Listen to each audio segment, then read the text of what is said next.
How to print documents from WhatsApp. Hey everyone, welcome back to the channel. In today's video, I'll show you how to print documents from WhatsApp using your browser. So now without further ado, let's get started. So first thing first, open the WhatsApp on your PC and make sure that you're logged into your account.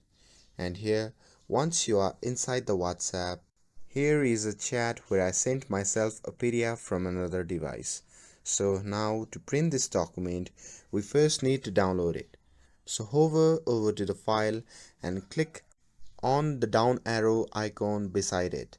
And here from the drop down menu, you can simply click on save as, and as you can see, the file has been downloaded successfully. Now, once you have downloaded it, simply locate the file on your computer and open it.